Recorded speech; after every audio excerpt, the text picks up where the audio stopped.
شروع کریں۔ بسم اللہ الرحمن الرحیم۔ گزشتہ سبق ذکر سے متعلق تھا، اللہ پاک کے ذکر، اللہ پاک کی یاد سے متعلق۔ آج کا یہ سبق یہ وضع قطع سے متعلق ہے۔ وضع قطع کہتے ہیں انسان کا جو ظاہری حلیہ ہوتا ہے، لباس اور اسی طریقے سے ظاہری جو انسان کا چہرہ ہے، لباس ہے، یہ سب وضع قطع کہلاتا ہے۔ فرماتے ہیں زندگی کا کوئی بھی شعبہ اسلامی تعلیمات سے خالی نہیں۔ وضع قطع اور لباس بھی زندگی کا ایک اہم حصہ ہے۔ قرآن و سنت نے اس کے بارے میں تفصیلی ہدایات دی ہیں۔ انسانی وضع قطع اور لباس کا اس کی زندگی اور اخلاق و کردار پر بڑا اثر پڑتا ہے۔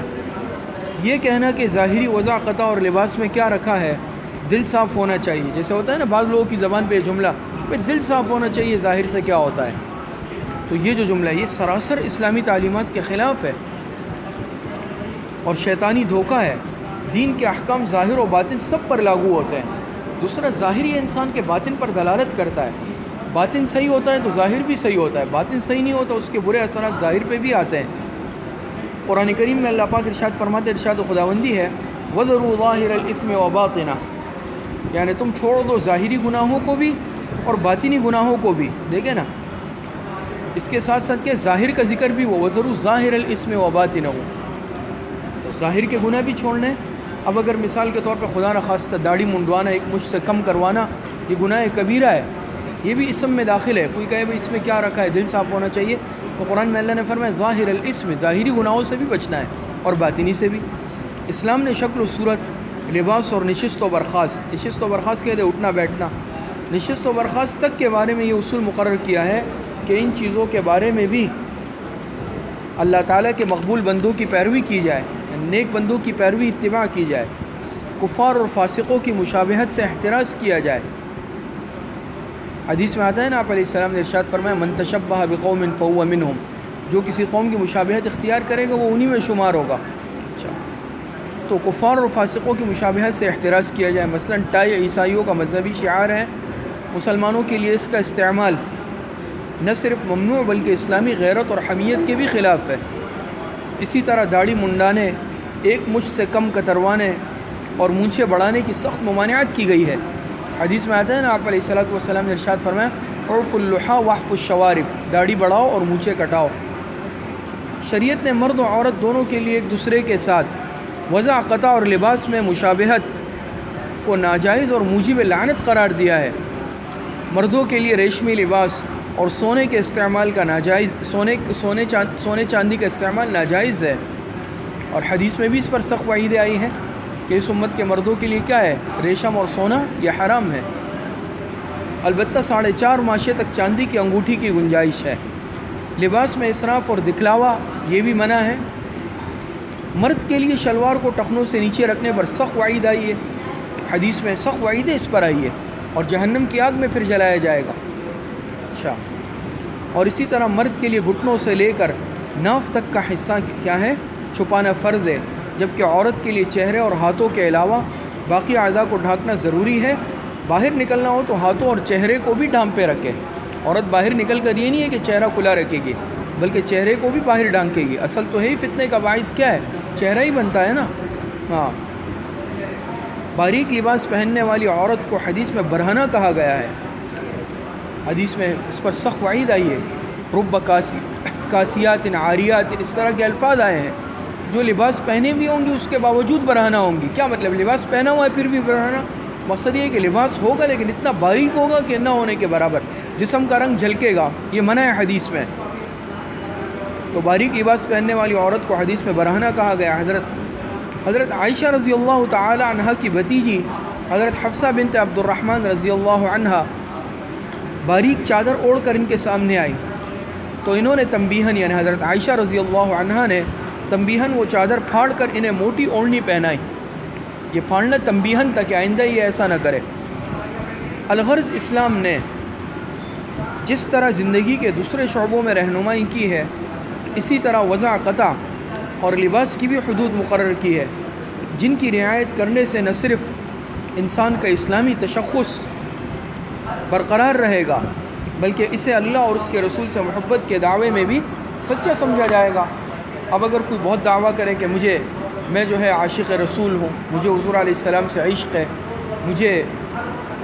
تو یہ لیکن اس کا چہرہ حضور علیہ السلام کے چہرے کے برخلاف ہے، لباس سنت کے مطابق نہیں، چہرہ سنت کے مطابق نہیں، اٹھنا بیٹھنا سنت کے مطابق نہیں، تو وہ اس دعوے میں سچا نہیں سمجھا جا سکتا۔ آگے حدیث دیکھیں، بسم اللہ الرحمن الرحیم، وعن عبد اللہ بن عمر رضی اللہ عنہما قال قال رسول اللہ صلی اللہ علیہ وسلم من تشبہ بقوم فہو منہم۔ مشکوٰۃ شریف کی روایت ہے۔ ترجمہ، حضرت عبداللہ ابن عمر رضی اللہ تعالی عنہما فرماتے ہیں کہ رسول اللہ صلی اللہ علیہ وسلم نے فرمایا، جو شخص کسی قوم کی مشابہت اختیار کرے گا اس کا شمار اسی قوم میں ہوگا۔ تشریح میں فرماتے ہیں، جو شخص غیر مسلموں اور فساق و فجار کی مشابہت اختیار کرے گا، ان کے طور طریقوں پر چلے گا، تو وہ بدبختی، برائی اور گناہ کے اعتبار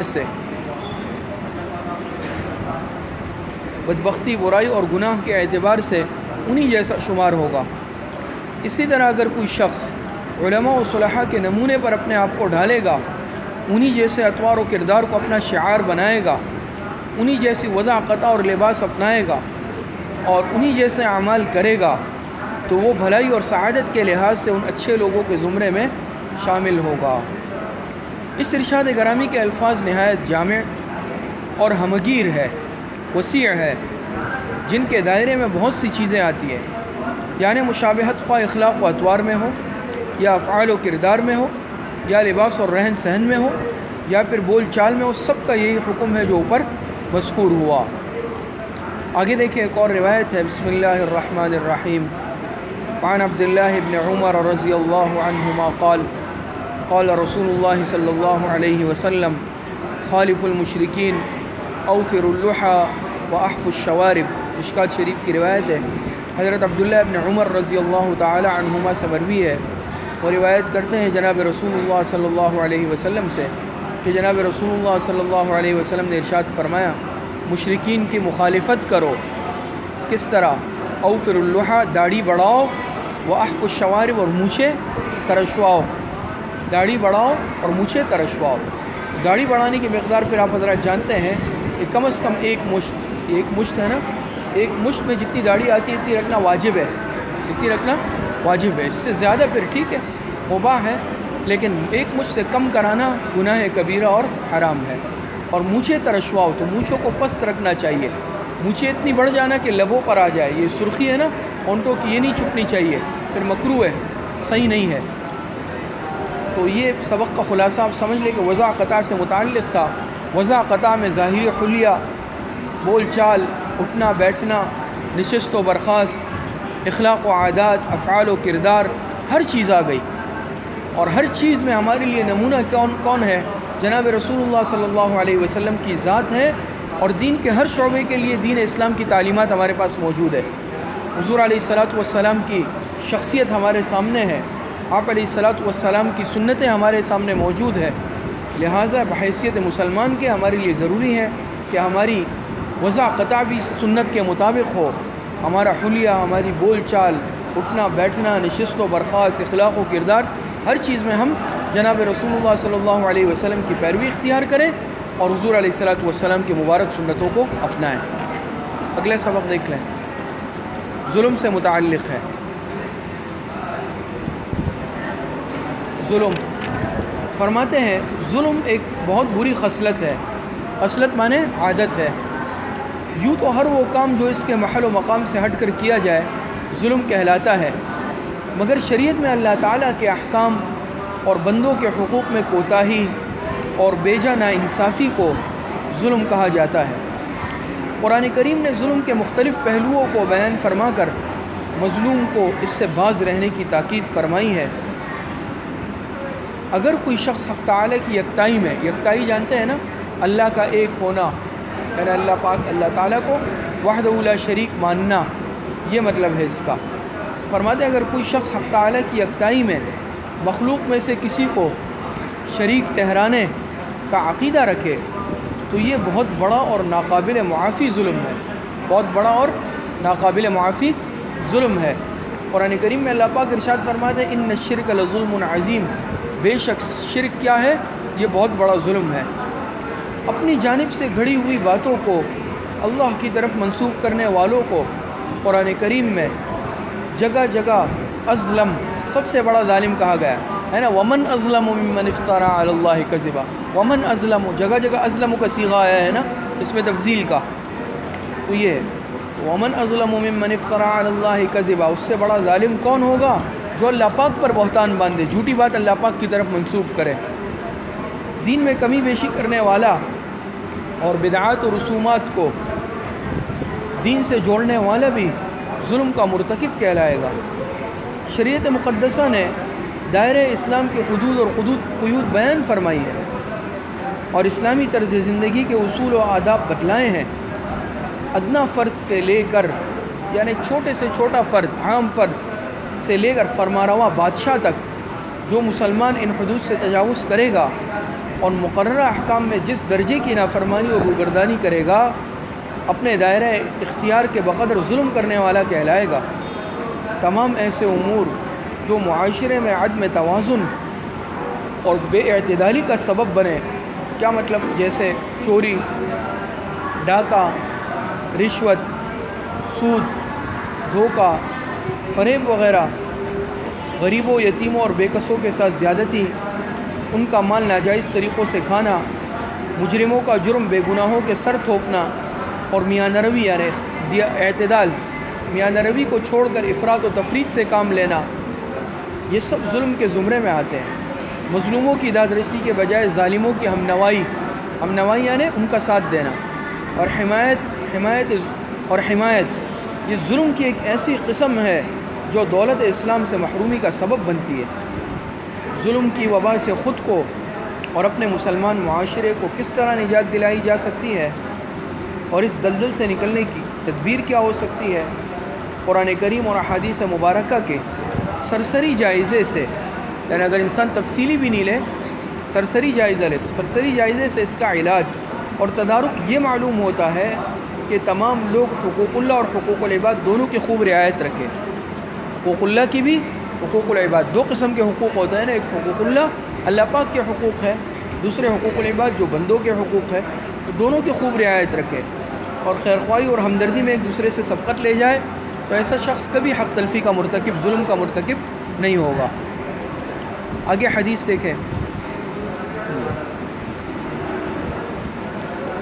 بسم اللہ الرحمن الرحیم۔ وعن عبد اللہ بن عمر رضی اللہ عنہما ان النبی صلی اللہ علیہ وسلم قال الظلم ظلمات یوم القیامت، مشکات شریف کی روایت ہے۔ ترجمہ حضرت عبداللہ بن عمر رضی اللہ تعالی عنہما سے روایت ہے کہ نبی کریم صلی اللہ علیہ وسلم نے فرمایا کہ ظلم قیامت کے دن اندھیروں کی شکل میں ہوگا۔ تشریح میں فرماتے ہیں جس طرح انسان کا عمل صالح یعنی نیک عمل قیامت کے دن نور کی شکل اختیار کر کے اس کے آگے آگے ہوگا، قرآن کریم میں اللہ پاک نے فرمایا نا یسعی نورہم بین ایدیہم، اسی طرح اس کا ظلم بھی روز قیامت ظلمت یعنی اندھیرے کا روپ دھارے گا۔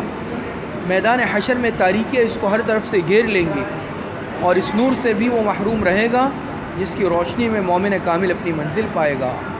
جیسے انسان اندھیرے میں چلتا ہے تو ٹارچ ساتھ رکھ لیتا ہے، اس کی روشنی میں چلتا ہے، قیامت کے دن اعمال کی روشنی میں چل سکے گا۔ خدا نخواستہ جس نے ظلم کیا ہوگا وہ ایمان کے نور سے، اعمال کے نور سے محروم ہوگا، روشنی سے، وہ اندھیرے میں کیا ہوگا؟ بھٹکے گا، گمراہ ہو جائے گا۔ ظلمات سے آخرت کی وہ سختیاں اور عذاب مراد ہے جن سے قیامت کے دن واسطہ پڑے گا۔ قانون قدرت کے مضبوط ہاتھ ظالم کی گردن پر ہوں گے اور اس کو اپنے ظلم کی سخت سزا بھگتنی پڑے گی۔ آگے روایت دیکھیں۔ بسم اللہ الرحمن الرحیم۔